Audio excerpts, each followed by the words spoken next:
नमस्कार मित्रों, स्वागत है आपका। रोजमर्रा की जिंदगी से एक उदाहरण लीजिए। मान लीजिए आपको किसी नए शहर में नौकरी का ऑफर मिला है। आपका दिल कहता है ये मौका अच्छा है, लेकिन दिमाग उस सवाल पर सवाल करता है, अगर नौकरी जम गई तो, अगर मैं असफल हो गया तो, अगर लोग वहां मुझे पसंद ना करें तो। आप दिनों तक सोचते रहते हैं और अंत में कभी हाँ भी नहीं कहते, कभी ना भी नहीं। यह है ओवरथिंकिंग, जो हमें कदम उठाने ही नहीं देती। जरा गौर कीजिए, जब हम दिमाग को ऐसे दौड़ाते रहते हैं तो सबसे पहले नींद छिनती है, फिर आत्मविश्वास गिरता है, फिर रिश्ते बिगड़ने लगते हैं क्योंकि हम हर छोटी बात में उलझते रहते हैं और धीरे धीरे हमारी जिंदगी एक बोझ बन जाती है। गौतम बुद्ध ने जीवन को बेहद सरल शब्दों में समझाया, आपके विचार ही आपका भविष्य गढ़ते हैं। अगर विचार साफ हों तो जीवन सुंदर होगा, अगर विचार उलझे हों तो जीवन उलझ जाएगा। यही कारण है कि ओवरथिंकिंग रोकना सिर्फ मानसिक स्वास्थ्य के लिए नहीं बल्कि पूरी जिंदगी के लिए जरूरी है। लेकिन यहाँ एक बात समझनी होगी, ओवरथिंकिंग अचानक नहीं आती। ये छोटे छोटे डर, असुरक्षाएं और अधूरे फैसलों से जन्म लेती है और जैसे जैसे हम इनसे भागते हैं ये और मजबूत होती जाती है। यही वजह है कि सबसे पहले हमें ये स्वीकार करना होगा कि हम जरूरत से ज्यादा सोच रहे हैं। स्वीकार करना ही पहला कदम है आजादी की ओर।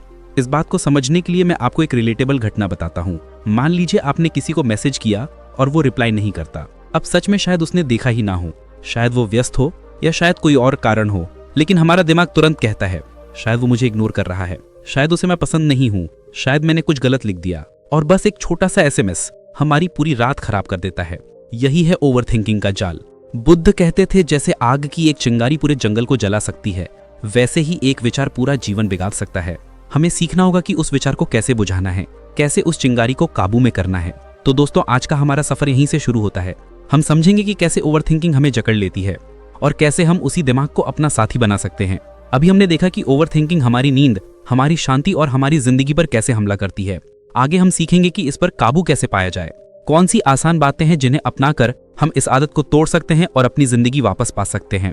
महात्मा बुद्ध ने कहा था, मनुष्य वही चीज बार बार सोचता है जो उसे सबसे ज्यादा डराती है, क्योंकि डर वही जड़ है जहां से विचार उगते हैं। बुद्ध का मानना था कि ज्यादा सोचने का कारण लालच या गुस्सा नहीं बल्कि असुरक्षा और डर है। जब हम भविष्य को अपने कंट्रोल में लेना चाहते हैं तब दिमाग हर संभावित परिस्थिति की रिहर्सल शुरू कर देता है। वो हमें सुरक्षित रखना चाहता है, लेकिन यही सुरक्षा धीरे धीरे कैद बन जाती है।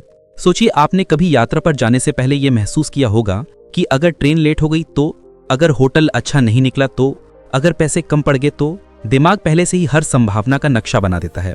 ये इसका तरीका है हमें बचाने का। हमारे पूर्वज जब जंगलों में रहते थे तो दिमाग का यही सिस्टम उन्हें जीवित रखता था।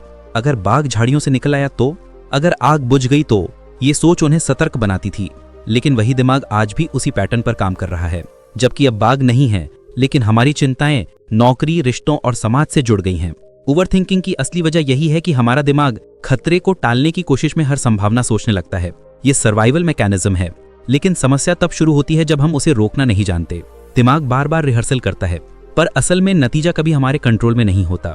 यहीं से फ्रस्ट्रेशन, बेचैनी और इंसोमिया, नींद की कमी शुरू हो जाती है। गौतम बुद्ध ने एक बहुत गहरा उदाहरण दिया था। उन्होंने कहा था, तुम्हारे मन में विचार ऐसे हैं जैसे जंगल में उड़ते तीर। एक तीर अगर शरीर को लगे तो दर्द होगा, लेकिन अगर तुम उसी तीर को पकड़कर अपने भीतर बार बार घोपोगे तो क्या पीड़ा कम होगी? नहीं, वो कई गुना बढ़ जाएगी। यही ओवरथिंकिंग है। घटना तो एक बार होती है, लेकिन हम उसे 1000 बार सोचकर अपने भीतर दोहराते रहते हैं। मनोविज्ञान भी यही कहता है। आधुनिक मनोविज्ञान के अनुसार ओवरथिंकिंग दरअसल अनिश्चितता की सहिष्णुता से पैदा होती है। यानी हमें यह बर्दाश्त नहीं होता कि भविष्य अनिश्चित हो। हम चाहते हैं कि सब कुछ क्लियर हो, पक्का हो, सेफ हो, लेकिन जीवन कभी इतना लीनियर नहीं होता। जब ये साफ नहीं होता तो हमारा माइंड उस खालीपन को सोचों से भरने लगता है। हार्वर्ड यूनिवर्सिटी की एक रिसर्च बताती है कि जो लोग बार बार सोचते रहते हैं उनके दिमाग में स्ट्रेस हार्मोन कॉर्टिसोल ज्यादा बनने लगता है। इसका असर शरीर पर भी होता है। नींद नहीं आती, ब्लड प्रेशर बढ़ जाता है, दिल की धड़कनें तेज हो जाती हैं। यानी ओवरथिंकिंग सिर्फ मानसिक नहीं, शारीरिक बीमारी भी बन जाती है। लेकिन एक और गहरी बात है, मनोविज्ञान ये भी कहता है कि ओवरथिंकिंग करने वाले लोग अक्सर क्रिएटिव होते हैं, क्योंकि उनका माइंड हर पॉसिबिलिटी एक्सप्लोर करता है।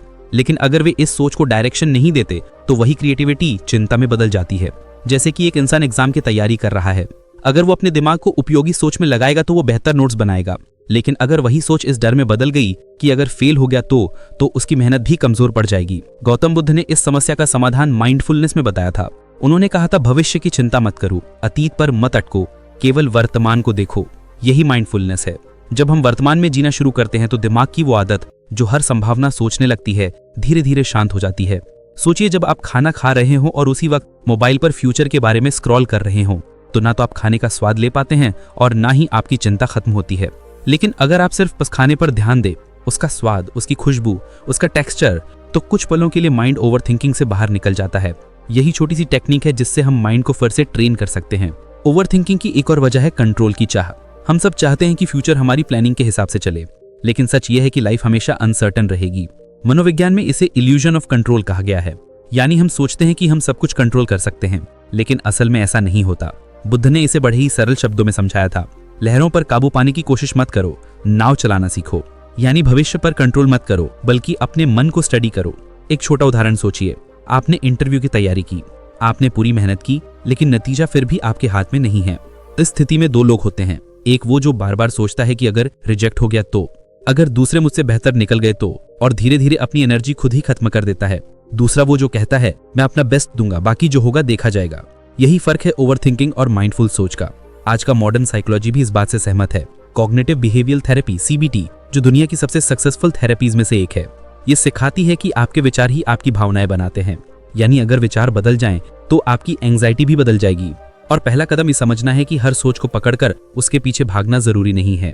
ओवरथिंकिंग की सबसे गहरी वजह डर है, रिजेक्शन का डर, फेलियर का डर, फ्यूचर का डर, और यही डर अनिश्चितता को जन्म देता है। लेकिन बुद्ध ने कहा था, डर सिर्फ उसी जगह तक है जहां तक तुमने अपने मन को बांध रखा है। जैसे ही तुम उसे खुला छोड़ दोगे, डर मिट जाएगा। जब मन बार बार वही रास्ता दौड़ता है तो वो धीरे धीरे थकने लगता है। ओवरथिंकिंग सिर्फ एक आदत नहीं है, ये धीरे धीरे हमारी जिंदगी का जहर बन जाती है। शुरू में लगता है कि हम सुरक्षित हो रहे हैं, हम पॉसिबिलिटीज देकर सही फैसला लेंगे, लेकिन सच यही है कि जितना ज्यादा सोचते हैं उतना ही कम जीते हैं। गौतम बुद्ध ने कहा था, अशांत मन इंसान का सबसे बड़ा शत्रु है, और ओवरथिंकिंग वही अशांति है जो भीतर से हमें काटती रहती है। इसका पहला नुकसान है काम शुरू करने से पहले ही हार मान लेना। आपने ये अनुभव जरूर किया होगा कि किसी काम की शुरुआत से पहले ही दिमाग 1000 सवाल पूछने लगता है। अगर मैं फेल हो गया तो, अगर लोग हंसेंगे तो, अगर मैंने सही डिसीजन नहीं लिया तो, और इन सवालों का कोई अंत नहीं होता। नतीजा ये होता है कि हम शुरुआत ही नहीं कर पाते। मान लीजिए किसी छात्र को कॉम्पिटिटिव एग्जाम की तैयारी करनी है। वो किताब खोलने से पहले ही सोचने लगता है, सिलेबस कितना बड़ा है, कंपटीशन कितना टफ है, लाखों लोग एग्जाम दे रहे हैं, सिलेक्शन रेशियो कितना कम है, और उसका दिमाग इतना भारी हो जाता है कि पढ़ाई शुरू करने का हौसला ही खत्म हो जाता है। यानी उसने बिना लड़े ही हार मान ली। यही ओवरथिंकिंग का पहला वार है, एक्शन को रोक देना। बुद्ध ने इस पर एक उदाहरण दिया था, जो इंसान नदी पार करना चाहता है लेकिन हर लहर देखकर डर जाता है, वो कभी किनारे तक नहीं पहुंच सकता। यही हालत ओवरथिंकर की होती है। वो इतना सोचता है कि पहला कदम उठाने से पहले ही हार जाता है। दूसरा बड़ा नुकसान है थकान और एनर्जी का खत्म हो जाना। सोचिए शरीर काम नहीं कर रहा, लेकिन दिमाग लगातार दौड़ रहा है। यही मेंटल फटीग है। जब मन बार बार सोचता है तो ऊर्जा का रिसाव होने लगता है। हार्वर्ड मेडिकल स्कूल की एक रिसर्च कहती है कि ओवरथिंकिंग करने वाले लोगों में डिसीजन फटीग सबसे ज्यादा होती है। यानी जितना वे सोचते हैं उतनी ही उनकी मेंटल एनर्जी गिरती है। कभी ध्यान दिया है, आपने पूरा दिन कुछ खास काम नहीं किया, लेकिन फिर भी शाम को थके हुए महसूस होते हैं। वजह यही है कि दिमाग लगातार सोचता रहा। आपने फ्यूचर के बारे में प्लानिंग की, वर्स्ट केस सिनेरियो इमेजिन किए, दूसरों के वर्ड्स बार बार दोहराए, और इसी में एनर्जी खर्च होती रही। शरीर से नहीं, दिमाग से थकान आई। गौतम बुद्ध ने कहा था, तुम्हारा मन ही तुम्हारी ऊर्जा का स्रोत है। यदि तुम उसे व्यर्थ में बहाओगे तो खालीपन ही बचेगा। यही होता है ओवरथिंकिंग से। हम एनर्जी उन कामों में खर्च कर देते हैं जो वास्तव में हुए ही नहीं। तीसरा और सबसे खतरनाक नुकसान है आत्मविश्वास होने के बावजूद कदम ना उठा पाना। यह सबसे बड़ा दुख है। सोचिए, एक इंसान के पास नॉलेज भी है, स्किल भी है, चांस भी है, लेकिन केवल इसलिए चूक जाता है क्योंकि उसका मन ओवरथिंकिंग की जंजीरों में बंधा हुआ था। उदाहरण के लिए, किसी को मंच पर भाषण देना है। उसने तैयारी की है, वर्ड्स याद हैं, मैसेज क्लियर है, लेकिन मंच पर जाने से ठीक पहले उसका दिमाग कहने लगता है, अगर शब्द भूल गया तो, अगर ऑडियंस ने मजाक उड़ाया तो, अगर मैं बीच में रुक गया तो। और परिणाम यह होता है कि वो बोलने की हिम्मत ही नहीं करता। आत्मविश्वास होते हुए भी कदम नहीं उठ पाता। बुद्ध ने कहा था, सोच विचार करना आवश्यक है, लेकिन सोच के बोझ तले दबना मूर्खता है। यही फर्क है। सोच इंसान को आगे बढ़ाती है, लेकिन ओवरथिंकिंग इंसान को जकड़ देती है। मनोविज्ञान भी इस नुकसान को बहुत गंभीर मानता है। साइकोलॉजी टुडे में छपी एक स्टडी बताती है कि ओवर थिंकिंग डिसीजन पैरालिसिस पैदा करता है। यानी इंसान के पास ऑप्शंस होते हैं, लेकिन वो इतना सोचता है कि सही समय पर निर्णय नहीं ले पाता, और जीवन में कई बार सही समय ही सब कुछ होता है। ओवर थिंकिंग का एक और गहरा नुकसान है, ये हमें वर्तमान से काट देता है। हम या तो अतीत को बार बार दोहराते हैं या भविष्य को बार बार इमेजिन करते हैं, और इस बीच वर्तमान यानी असली जीवन हमारे हाथ से फिसलता जाता है। सोचिए, आप परिवार के साथ बैठे हैं, लेकिन दिमाग फ्यूचर की चिंताओं में उलझा है। बच्चे कुछ कह रहे हैं, लेकिन आप सुन ही नहीं रहे। दोस्त मजाक कर रहे हैं, लेकिन आपको हंसी नहीं आ रही। यानी आप शारीरिक रूप से मौजूद हैं, लेकिन मानसिक रूप से अनुपस्थित। यही ओवर थिंकिंग का सबसे बड़ा धोखा है। ये हमें जीने से रोक देता है। बुद्ध ने कहा था, अतीत चला गया, भविष्य अभी आया नहीं है, तुम्हारे पास केवल ये क्षण है। लेकिन ओवर थिंकर इस क्षण को खो देता है, और यही खोया हुआ वर्तमान धीरे धीरे उसकी खुशी छीन लेता है। ओवर थिंकिंग का असर रिश्तों पर भी पड़ता है। जब आप बार बार सोचते हैं, उसने मुझे ऐसा क्यों कहा, उसने मैसेज का जवाब क्यों नहीं दिया, क्या वो मुझे पसंद नहीं करता, तो आप खुद ही रिश्ते की जहरीली कहानी बनाने लगते हैं। कई बार सामने वाला इंसान बिल्कुल नॉर्मल होता है, लेकिन आपकी सोच ही आपको दूर कर देती है। ये नुकसान सिर्फ मन तक सीमित नहीं रहता। वैज्ञानिकों ने पाया है कि लगातार ओवरथिंकिंग करने से शरीर में स्ट्रेस हार्मोन बढ़ते हैं, जो इम्यून सिस्टम को कमजोर करते हैं। यानी बीमारी का खतरा बढ़ जाता है, नींद उड़ जाती है, दिल की धड़कनें तेज हो जाती हैं, और डिप्रेशन का रिस्क कई गुना बढ़ जाता है। बुद्ध ने कहा था, तुम्हारे विचार ही तुम्हारी दुनिया बनाते हैं, और अगर ये विचार लगातार नकारात्मक हों तो आपकी दुनिया भी नकारात्मक हो जाएगी। यही ओवर थिंकिंग का सबसे बड़ा नुकसान है। ये हमारे जीवन की गुणवत्ता को गिरा देता है। लेकिन यहाँ एक और गहरी बात है, ओवर थिंकिंग का हर नुकसान हमें एक सच्चाई दिखाता है कि असली लड़ाई बाहर नहीं, भीतर है। जब तक हम अपने विचारों के गुलाम बने रहेंगे, तब तक हम अधूरे रहेंगे। लेकिन जैसे ही हम विचारों को पहचानना सीखेंगे, वैसे ही आज़ाद होना शुरू हो जाएगा। यही कारण है कि बुद्ध ने हमेशा माइंडफुलनेस पर जोर दिया। उन्होंने कहा, विचार आते हैं, जाते हैं, तुम केवल दर्शक बनो। जब हम दर्शक बनते हैं तो विचारों की जंजीरें ढीली पड़ने लगती हैं। ज्यादा सोचना ये वही आदत है जो इंसान के भीतर से उसकी आधी ताकत चुरा लेती है। और सबसे बड़ी सच्चाई ये है कि दिमाग कभी खाली नहीं बैठता। अगर आप उसे काम नहीं देंगे तो वो अपने खेल शुरू कर देगा। पिछले दुख, आने वाले डर, बेवजह की तुलना और हजारों सवाल जिनका कोई जवाब नहीं, और वहीं से शुरू होता है ओवरथिंकिंग का जाल। लेकिन इस जाल को काटना असंभव नहीं है। जब इंसान अपनी सोच का मालिक बन जाता है, तभी वो सच में जीना शुरू करता है। गौतम बुद्ध ने कहा था, मन ही सब कुछ है, जैसा तुम सोचते हो वैसा ही बन जाते हो। यानी अगर तुम्हारे विचार तुम्हें खा रहे हैं तो इसका मतलब है तुमने अपने मन की लगाम उसे खुद ही थमा दी है। सवाल यह है कि क्या तुम लगाम वापस लेने को तैयार हो? पहला नियम यही सिखाता है, रुक जाओ, पकड़ो और बदलो। सोचो, जब तुम किसी नकारात्मक विचार में डूब रहे हो तो तुम बिना जाने उस धारा में बहते चले जाते हो। लेकिन अगर उसी पल तुम ठहर जाओ, अपने मन को पकड़ लो और तुरंत उसे दूसरी दिशा दे दो, तो वही विचार तुम्हें तोड़ने के बजाय बनाने लगता है। यही बुद्ध का संदेश भी है। विचार पर ध्यान दो, क्योंकि विचार से ही शब्द बनते हैं, शब्द से कर्म, कर्म से आदत और आदत से तुम्हारा पूरा जीवन। दूसरा नियम और भी गहरा है, एक्शन ही दवा है। सोचना कभी बुरा नहीं, लेकिन लगातार सोचते रहना बिना कदम उठाए, ये तुम्हें अंदर से खोखला कर देता है। बुद्ध ने कहा था, हजारों विचारों से बेहतर है एक काम का परिणाम। यानी सोचते रहो, लेकिन सिर्फ इतना कि तुम्हारे कदम सही दिशा में चलें, वरना सोचना सिर्फ ऊर्जा की बर्बादी है। अगर किसी बात की चिंता है तो तुरंत छोटा सा कदम उठाओ, क्योंकि एक कदम की ताकत 1000 विचारों से ज्यादा है। तीसरा नियम है, आज पर फोकस करो। इंसान का सबसे बड़ा भ्रम यही है कि उसका अतीत या भविष्य उसके हाथ में है, लेकिन सच यह है कि दोनों ही केवल दिमाग की कहानियां हैं। जो बीत गया वो स्मृति है, और जो आने वाला है वो कल्पना। असली हकीकत सिर्फ ये वर्तमान क्षण है। बुद्ध ने यही कहा, अतीत में मत उलझो, भविष्य का सपना मत देखो, जीवन को केवल इस पल में जियो। जब तुम आज का सही इस्तेमाल कर लेते हो तो ना अतीत सताता है, ना भविष्य डराता है। चौथा नियम है माइंड डंपिंग। कभी ध्यान दिया है कि जब तुम्हारे पास बहुत सारे विचार एक साथ जमा हो जाते हैं तो सिर भारी सा लगता है। ये वैसा ही है जैसे छोटे से कप में पूरा सागर भरने की कोशिश करना। लेकिन अगर वही कप थोड़ा थोड़ा करके खाली किया जाए तो पानी गिरने से रुकता नहीं, बल्कि वो और जगह बनाता है। यही काम लिखना करता है। जब भी दिमाग परेशान करे, कलम उठाओ और कॉपी में लिख डालो। बुद्ध ने कहा था, मन को साफ करना वैसा ही है जैसे कमरे की सफाई करना। लिखना उसी सफाई की प्रक्रिया है। ये तुम्हें हल्का कर देता है। 5वां नियम, शरीर को व्यस्त रखो, क्योंकि जब शरीर खाली होता है दिमाग शोर मचाने लगता है। यही कारण है कि मेहनत करने वाले लोग रात को गहरी नींद सोते हैं और आलसी लोग करवटें बदलते रहते हैं। बुद्ध ने हमेशा कहा कि शरीर और मन एक दूसरे से गहराई से जुड़े हैं। अगर शरीर एक्टिव है तो मन खुद ब खुद शांत होने लगता है। टहलना, व्यायाम करना, कोई नया शौक अपनाना, ये सब छोटे छोटे काम हैं, लेकिन इनका असर गहरा है। लेकिन क्या इतना ही काफ़ी है? नहीं, क्योंकि ये 5 नियम सिर्फ शुरुआत हैं। असली बदलाव तब आता है जब इन्हें जीवन की आदत बना लिया जाए। ओवर थिंकिंग से निकलने के लिए बुद्ध के विचार हमें एक और गहरी बात सिखाते हैं, ध्यान। सोचो, जब मन लगातार शोर मचा रहा हो तो ध्यान वही है जो उस शोर को धीरे धीरे शांत करता है। ध्यान का मतलब ये नहीं कि तुम पहाड़ों पर चले जाओ या घंटों चुपचाप बैठो।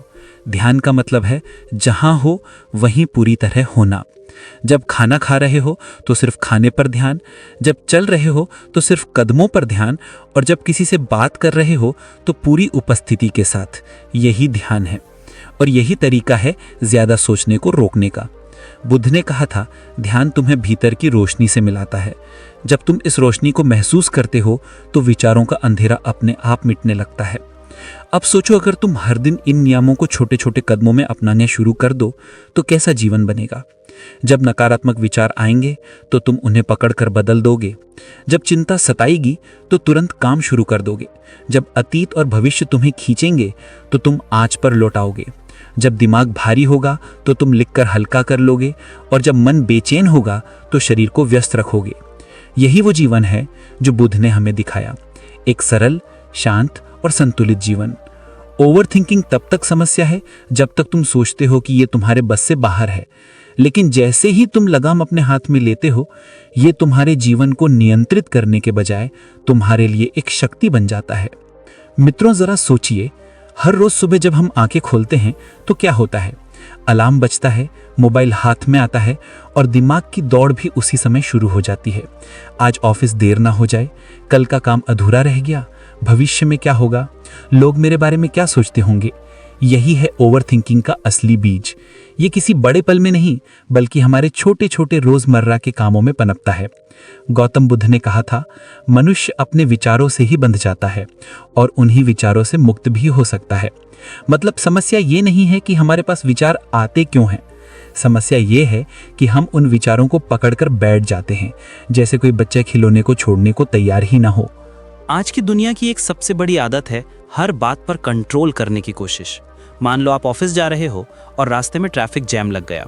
आपके हाथ में क्या है? जैम हटाना? बिल्कुल नहीं। लेकिन फिर भी मन दौड़ने लगता है, काश मैंने दूसरा रास्ता लिया होता, अब तो बॉस डांट देंगे, मेरा दिन खराब हो जाएगा। आप देख रहे हो, समस्या ट्रैफिक है, लेकिन दिमाग ने उसमें भविष्य, डर और असफलता सब जोड़ दिया। यही है ओवर थिंकिंग। इसका असर क्या होता है? एक छोटी सी स्थिति आपको इतना थका देती है कि जब असली काम पर पहुंचते हो तो ऊर्जा पहले ही खत्म हो चुकी होती है, और फिर आप खुद सोचते हो, मैं इतना थका क्यों महसूस कर रहा हूं। अब एक कहानी सुनो। एक युवक था जो हर काम करने से पहले इतना सोचता था कि कभी शुरुआत ही नहीं कर पाता। वो बिजनेस शुरू करना चाहता था, लेकिन महीनों सिर्फ यही सोचता रहा, अगर घाटा हो गया तो, अगर लोग हंसे तो, अगर पैसा डूब गया तो। और अंत में हुआ क्या? बिजनेस शुरू ही नहीं हुआ। एक दिन उसने बुद्ध का एक वाक्य पढ़ा, एक जलते हुए दीपक को लेकर चलने वाला अगर हवा से डरकर दीपक को ही बुझा दे तो अंधेरे में वही सबसे पहले खो जाता है। यह सुनकर उसकी समझ में आया कि वो अपने ही डर से अपने रास्ते को अंधेरा कर रहा था। उस दिन उसने बिना सोचे पहला कदम उठाया और वही शुरुआत उसकी जिंदगी की सबसे बड़ी सीख बन गई। आज मनोविज्ञान भी यही कहता है कि ओवरथिंकिंग का असली कारण है भविष्य को कंट्रोल करने की चाह। इंसान सोचता है कि अगर वो हर संभावना पहले से दिमाग में घुमा लेगा तो आने वाले संकट से बच जाएगा, लेकिन हकीकत इसके उलट है। जितना आप सोचते हैं उतना ही डर और असुरक्षा बढ़ती है। अब सोचो यही आदत रिश्तों में कैसी दिखती है। मान लो आपके दोस्त ने आपके मैसेज का जवाब देर से दिया, तुरंत दिमाग में कहानियां बनने लगती हैं। शायद वो मुझसे नाराज है, शायद मैंने कुछ गलत कहा होगा, शायद अब वो मुझसे दूरी बना रहा है। और बाद में जब वो दोस्त कहता है अरे यार बैटरी खत्म थी इसलिए रिप्लाई नहीं कर पाया, तो आपको खुद पर हंसी आती है। लेकिन तब तक दिमाग कई घंटे तक उस छोटे से मुद्दे को पहाड़ बना चुका होता है। गौतम बुद्ध ने इसी स्थिति के बारे में कहा था, तुम्हारा मन एक बंदर की तरह है जो एक डाल से दूसरी डाल पर कूदता रहता है। अगर तुम उसे काबू में ना लाओ तो वो तुम्हें थका देगा। दोस्तों, ओवरथिंकिंग के सबसे खतरनाक परिणामों में से एक है काम शुरू करने से पहले ही हार मान लेना। कितने लोग हैं जो कहते हैं मैं जिम जाना चाहता हूं, मैं पढ़ाई करना चाहता हूं, मैं नया प्रोजेक्ट शुरू करना चाहता हूं, लेकिन फिर सोचने लगते हैं क्या होगा अगर मैं फेल हो गया, लोग हंसेंगे, मेरा मजाक बनेगा, और नतीजा ये कि शुरुआत ही नहीं होती। इसे ऐसे समझो जैसे कोई तैरना सीखना चाहता है, लेकिन पानी में उतरने से पहले ही वो सोचने लगे क्या होगा अगर मैं डूब गया, क्या होगा अगर लोग देख रहे होंगे, और इसी सोच में कभी पानी में कदम ही नहीं रखता। नतीजा यह है कि वो कभी तैरना सीख ही नहीं पाता। बुद्ध ने कहा था, तुम कितनी भी दूरी तक रास्ते को देखना चाहो वो अंधेरे में रहेगा जब तक तुम पहला कदम नहीं उठाते। यानी काम करने से पहले सब कुछ जान लेना असंभव है, लेकिन कदम उठाने से ही रास्ता खुलता है। आजकल की दुनिया की एक और समस्या है थकान और एनर्जी का खत्म हो जाना। सोचो आप पूरे दिन सिर्फ सोचते रहे कि मुझे प्रेजेंटेशन बनानी है, मुझे क्लाइंट से बात करनी है, मुझे एग्जाम की तैयारी करनी है, लेकिन किया क्या? सिर्फ सोचते रहे। नतीजा यह है कि जब असली वक्त आता है तो शरीर और दिमाग पहले ही थके हुए होते हैं। यह थकान असल काम से नहीं आती, यह थकान आती है बिना रुके सोचने से। अब आपको एक लड़की की कहानी सुनाता हूं। वो कॉलेज में हर समय चिंतित रहती थी। पढ़ाई शुरू करने से पहले ही सोचती ये चैप्टर बहुत कठिन होगा, मैं इसे समझ नहीं पाऊंगी, और जब पढ़ना बैठती तो थकान इतनी ज्यादा होती कि आधे घंटे में ही किताब बंद कर देती। बाद में उसे एक प्रोफेसर ने सलाह दी, तुम हर दिन सिर्फ 25 मिनट पढ़ो और बाकी का समय आराम से जियो। उसने ऐसा ही किया। धीरे धीरे उसे पता चला कि असली थकान पढ़ाई से नहीं बल्कि सोचने से आती थी। आज वही लड़की टॉपर बनी। मनोविज्ञान भी यही कहता है कि ओवरथिंकिंग आपके दिमाग की एनर्जी खा जाता है। हमारा मस्तिष्क लगातार हर संभावना का सिमुलेशन चलाता रहता है और इसका परिणाम होता है फेशन फैटीग, यानी फैसले लेने की ताकत खत्म होना। यही कारण है कि कई लोग चाहे कितने भी प्रतिभाशाली क्यों ना हो, कदम उठाने से पहले ही हार मान लेते हैं। गौतम बुद्ध का एक और विचार यहाँ बहुत काम आता है। अगर तुम अपने विचारों को नहीं रोक सकते तो कम से कम उन्हें देखना सीखो। ये देखने की कला ही मेडिटेशन है। लेकिन मेडिटेशन का मतलब सिर्फ आंखें बंद करके बैठना नहीं है। मेडिटेशन का मतलब है हर काम को पूरे ध्यान से करना, जैसे खाते समय सिर्फ खाना, चलते समय सिर्फ चलना और पढ़ते समय सिर्फ पढ़ना। आज के ज़माने में सबसे बड़ी समस्या यह है कि लोग हर काम करते समय दूसरा सोचते रहते हैं। खाना खाते वक्त मोबाइल चलाना, जाने के दौरान भविष्य की चिंता और सोते वक्त कल का डर, यही आदत हमें ओवरथिंकिंग में फंसाती है। अब एक और कहानी। एक व्यक्ति ने बुद्ध से पूछा, गुरुजी मेरा मन हमेशा भविष्य की चिंता में उलझा रहता है, मैं कैसे शांत रहूं? बुद्ध ने मुस्कुराते हुए उसे पानी का कटोरा दिया और कहा, इसे पूरे गांव में घुमाकर लाओ, लेकिन ध्यान रहे कि पानी की एक भी बूंद न गिरे। आदमी घबराया लेकिन गया। जब लौटा तो उसने कहा, गुरुजी मैंने पूरा ध्यान सिर्फ पानी पर रखा, इसलिए कोई बूंद नहीं गिरी। बुद्ध बोले, यही है ध्यान। जब तुम्हारा मन सिर्फ एक काम में रहता है तो बाकी विचार खुद ही गायब हो जाते हैं। दोस्तों सोचिए, अगर हम ये साधारण सी आदत सीख लें कि हर काम को पूरे मन से करें तो ओवरथिंकिंग की जड़ ही खत्म हो जाएगी। अब सवाल उठता है, हमें इन सब आदतों को अपने जीवन में कैसे उतारें? बहुत सरल है। रोजमर्रा के छोटे छोटे अभ्यास, जैसे सुबह उठते ही मोबाइल न उठाएं बल्कि 5 मिनट बस गहरी सांस लें। किसी भी चिंता को लिख डालें ताकि वो दिमाग से बाहर निकल जाए। जब भी दिमाग दौड़े खुद से कहें, ठहरो, ये सच नहीं है, ये सिर्फ एक विचार है। और सबसे जरूरी, छोटे छोटे एक्शन लेना शुरू करें। याद रखो, ओवरथिंकिंग कभी भी एक बड़े निर्णय से खत्म नहीं होती, ये हमेशा छोटे छोटे कदमों से खत्म होती है। गौतम बुद्ध ने सही कहा था, मन को जीत लो, बाकी दुनिया अपने आप जीत जाओगे। अगर तुमने अपने विचारों को पहचान लिया और उन्हें अपने अनुसार चलाना सीख लिया तो जिंदगी कितनी आसान और सुंदर हो सकती है, ये सोचकर ही उत्साह आता है। दोस्तों, ओवरथिंकिंग की इस यात्रा को समझते हुए हमने देखा कि ये किस तरह हमारी ऊर्जा चूस लेती है, हमें थका देती है और शुरुआत से पहले ही हार मानने पर मजबूर कर देती है। लेकिन सवाल ये उठता है कि इससे बाहर निकलने का रास्ता आखिर है कहाँ? यही वो जगह है जहां गौतम बुद्ध की शिक्षाएं और आधुनिक मनोविज्ञान एक दूसरे का हाथ थामते नजर आते हैं। बुद्ध ने बार बार एक ही बात दोहराई, मन ही सब कुछ है, जैसा तुम सोचते हो वैसा ही बन जाते हो। इस वाक्य को अगर गहराई से समझा जाए तो ओवर थिंकिंग का हल छुपा हुआ है। समस्या ये नहीं है कि विचार आते हैं, बल्कि ये है कि हम उन विचारों को सच मान लेते हैं, हम उन्हें पकड़कर बैठ जाते हैं। मनोविज्ञान भी यही कहता है। कॉग्निटिव बिहेवियरल थेरेपी CBT में बार बार बताया जाता है कि हर विचार हकीकत नहीं होता। कई बार हमारे विचार बस दिमाग की कल्पना होते हैं, कोई वास्तविकता नहीं। जरा सोचिए, आप रात में लेटे हुए हैं और अचानक याद आता है कल की प्रेजेंटेशन बिगड़ जाएगी। अब ये बस एक विचार है, लेकिन हम उसे पकड़ लेते हैं, बढ़ाते जाते हैं, उसके इर्द गिर्द कहानियां बुनते जाते हैं।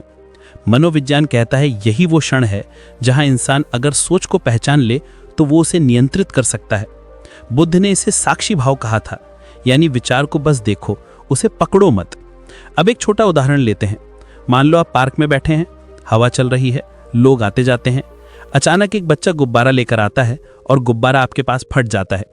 उस पल आपको झटका लगता है, लेकिन क्या आप उसी झटके के बारे में घंटों सोचते रहते हो? शायद नहीं। आप उसे देखकर आगे बढ़ जाते हो। यही काम हमें हर विचार के साथ करना है। बुद्ध ने कहा था विचार आसमान में उड़ते बादलों जैसे हैं, उन्हें गुजरने दो। मनोविज्ञान के महान विशेषज्ञ डॉक्टर सुसान नोलन हुकुमावी कि ओवर थिंकिंग का सबसे बड़ा नुकसान यह है कि यह हमारी समस्या हल करने की क्षमता को खत्म कर देती है। सोचने और विश्लेषण करने में फर्क है। जब आप सोचते हो तो हल ढूंढते हो, लेकिन जब आप ज्यादा सोचते हो तो वही सोच एक गोल गोल चक्कर में घूमती रहती है और आपको वहीं अटका देती है। गौतम बुद्ध ने भी यही समझाया था। उन्होंने कहा अगर किसी को तीर लगे और वो ये सोचने लगे कि किसने चलाया, कहाँ से आया, किस लकड़ी का था, तो वो मर जाएगा। समझदार वही है जो पहले तीर निकालता है। आज मनोविज्ञान इस बात को एक और नाम से पहचानता है, ओवर एनालिसिस पैरालिसिस, यानी इतना विश्लेषण कि कदम उठाना ही बंद हो जाए। महान वैज्ञानिक थॉमस एडिसन का उदाहरण लीजिए। अगर वो हर बार ये सोचते कि अगर बल्ब ना चला तो, अगर लोग हंसेंगे तो, अगर पैसा डूब जाएगा तो शायद आज रोशनी की दुनिया ही कुछ और होती। उन्होंने कहा था मैं असफल नहीं हुआ, मैंने सिर्फ 1000 तरीके सीखे जो काम नहीं करते। ये है एक्शन का परिणाम। सोचते रहने से नहीं, कोशिश करने से रास्ता बनता है। अब सवाल उठता है कि हम इस आदत को कैसे बदल सकते हैं। मनोविज्ञान हमें कई रास्ते देता है और बुद्ध हमें एक बहुत सरल समाधान देते हैं। वर्तमान क्षण में जियो। उन्होंने कहा था भूतकाल जा चुका है, भविष्य अभी आया नहीं है, तुम्हारे पास सिर्फ ये क्षण है। सोचो, आप बस स्टॉप पर खड़े हैं और बस आने में देर हो रही है। आपका मन कहता है अब देर हो जाएगी, इंटरव्यू छूट जाएगा, जिंदगी बर्बाद हो जाएगी। लेकिन हकीकत क्या है? हकीकत यह है कि आप बस स्टॉप पर खड़े हैं, बस देर से आ रही है, यही वर्तमान है। लेकिन हम वर्तमान को छोड़कर ऐसी कहानियां गढ़ लेते हैं जो असलियत से कोसों दूर होती हैं। मनोवैज्ञानिक विक्टर फ्रैंकल, जिन्होंने नाजी कैंप में भी जीवन बिताया, उन्होंने लिखा मनुष्य के पास हर स्थिति में एक आखिरी स्वतंत्रता होती है, कैसे प्रतिक्रिया करनी है। यही स्वतंत्रता हमें ओवर थिंकिंग से आज़ाद करती है। अब एक कहानी सुनो। एक महिला थी जिसे नींद नहीं आती थी। वो हर रात लेटती और सोचती अगर मैं अब ना सोई तो कल ऑफिस में थक जाऊंगी, लोग हंसेंगे, मेरा काम बिगड़ जाएगा। और यही सोच उसे सोने ही नहीं देती थी। बाद में उसने बुद्ध का ये विचार पढ़ा, अनुभव को वैसे ही स्वीकार करो जैसे वो है, उससे लड़ो मत। उसने तय किया कि अब वो नींद की चिंता नहीं करेगी। जब नींद आएगी तो आएगी, नहीं आएगी तो किताब पढ़ लेगी। और धीरे धीरे उसकी नींद ठीक हो गई। ये है विचारों से लड़ने के बजाय उन्हें स्वीकार करने की कला। मनोविज्ञान इस पद्धति को एक्सेप्टेंस एंड कमिटमेंट थेरेपी कहता है, यानी विचारों को दबाओ मत, स्वीकार करो और फिर अपना ध्यान उस काम पर लगाओ जो वास्तव में जरूरी है। महान दार्शनिक मार्कस ऑरेलियस ने कहा था, तुम्हें तुम्हारे विचारों से ही चोट लगती है, चीजों से नहीं। सोचिए, यही बात बुद्ध ने भी कही थी, तुम्हें गुस्सा कोई दूसरा नहीं देता, गुस्सा तुम खुद अपने विचारों से पैदा करते हो। यही ओवर थिंकिंग पर भी लागू होती है। अब सोचो, अगर कोई इंसान अपने विचारों को पहचान ले, उन्हें देखने लगे और उन्हें पकड़ना बंद कर दे, तो उसकी जिंदगी कितनी हल्की हो जाएगी। आज की पीढ़ी का एक सबसे बड़ा रोग है परफेक्शन का जुनून। हर काम को परफेक्ट करना है, इंस्टाग्राम की फोटो से लेकर करियर तक हर जगह हम सोचते हैं कि 100% परफेक्ट होना चाहिए, और यही सोच हमें ओवर थिंकिंग में धकेल देती है। मनोवैज्ञानिक बैरी श्वार्ट्ज ने अपनी किताब द पैराडॉक्स ऑफ चॉइस में लिखा है कि ज्यादा विकल्प और परफेक्शन की चाह इंसान को पंगु बना देती है। बुद्ध ने इसे बहुत पहले ही समझा दिया था। अत्यधिक इच्छाएं दुख का कारण हैं। एक छात्र की कहानी बताता हूँ। वो हर दिन सोचता मुझे परफेक्ट आंसर लिखना है। वो इतना सोचता कि लिख ही नहीं पाता और अंत में एग्जाम में खाली पन्ना दिया था। लेकिन जब उसने सीखा कि इम्परफेक्ट एक्शन भी परफेक्ट थिंकिंग से बेहतर है, तब जाकर उसकी जिंदगी बदली। दोस्तों, ओवर थिंकिंग की असली जड़ यही है। हम हर बात पर कंट्रोल करना चाहते हैं। हम चाहते हैं कि भविष्य हमारे हिसाब से चले। लेकिन बुद्ध ने कहा था, तुम सिर्फ अपने कर्म पर अधिकार रखते हो, परिणाम पर नहीं। मनोविज्ञान भी यही कहता है, लोकस ऑफ कंट्रोल। थियरी के अनुसार इंसान तभी शांत रहता है जब वो समझ ले कि उसके नियंत्रण में सिर्फ उसके कर्म हैं, बाकी चीजें नहीं। इसलिए अगर आप सच में ओवर थिंकिंग से बाहर आना चाहते हो तो 2 बातें याद रखो। पहली, विचार को सिर्फ विचार मानो, सच नहीं। दूसरी, भविष्य पर नहीं, आज पर ध्यान दो। महान मनोवैज्ञानिक विलियम जेम्स ने लिखा था, मानव स्वतंत्रता की सबसे बड़ी शक्ति है अपनी सोच को चुनने की क्षमता। और बुद्ध ने कहा था, मन तुम्हारा सेवक है, मालिक नहीं। जब ये दोनों बातें आपस में मिलती हैं तो एक गहरा सत्य सामने आता है। अगर हमने मन को साध लिया तो ओवर थिंकिंग खत्म हो जाएगी। अब जरा कल्पना करो, अगर आप हर सुबह उठते ही खुद से कहते, आज मैं सिर्फ वही करूंगा जो मेरे नियंत्रण में है, बाकी छोड़ दूंगा, तो कितनी हल्की, कितनी शांत और कितनी आसान हो जाएगी आपकी जिंदगी। सोचिए, अगर आज आपने ये समझ लिया कि ज्यादा सोचना आपकी ताकत नहीं बल्कि आपकी कमजोरी है, तो आपकी जिंदगी की दिशा ही बदल सकती है। इंसान का दिमाग समुद्र जैसा है, जितना शांत रहेगा उतना गहरा और उपयोगी होगा। लेकिन अगर लहरें ही लहरें हो तो उसमें कोई मोती नहीं ढूंढ सकता। यही बात ज्यादा सोचने पर लागू होती है। जब हम हर छोटी बड़ी बात पर ओवर थिंकिंग करते हैं तो हम उस समुद्र में बस लहरें पैदा करते रहते हैं और असली खजाना यानी हमारे विचारों की सच में शक्ति हमसे दूर चली जाती है। गौतम बुद्ध ने कहा था, जिसे तुम बार बार सोचते हो वैसा ही तुम बन जाते हो। यानी अगर आप डर के बारे में सोचते रहेंगे तो डरपोक बनेंगे। अगर आप शक और असफलता के बारे में सोचते रहेंगे तो आत्मविश्वास खो बैठेंगे। लेकिन अगर आप सकारात्मकता, कर्म और सादगी के बारे में सोचेंगे तो आपका पूरा जीवन रोशनी से भर जाएगा। हम समस्या हल नहीं करते बल्कि बस समस्या के इर्द गिर्द घूमते रहते हैं। हर इंसान को एक्शन की आदत डालनी चाहिए। सोचना बुरा नहीं है, लेकिन बिना कार्यवाही के सोचना ऐसा है जैसे बीज तो बोया लेकिन कभी पानी ही नहीं डाला। दोस्तों, अब वक्त है फैसला लेने का। आप अपनी जिंदगी को ओवर थिंकिंग के जाल में फंसाकर खोना चाहते हैं या अपने दिमाग को साफ करके अपने विचारों को दिशा देकर एक नया जीवन जीना चाहते हैं? याद रखिए, समस्याएं हमेशा रहेंगी, अनिश्चितताएं भी रहेंगी, लेकिन अगर आपका मन मजबूत है तो कोई भी तूफान आपको हिला नहीं पाएगा। और अगर ये बातें आपके दिल को छू गई हों तो अभी हमारे चैनल RKS कहानी को सब्सक्राइब कर लीजिए और बेल आइकन दबाना मत भूलिए, ताकि अगली बार जब हम आपके लिए एक नई सोच, एक नई रोशनी लेकर आएं तो सबसे पहले आप तक पहुंचे। क्योंकि याद रखिए, सोचना जरूरी है, लेकिन सही सोचना और सही समय पर रुकना, यही असली जीत है। धन्यवाद। नमो बुद्धाय।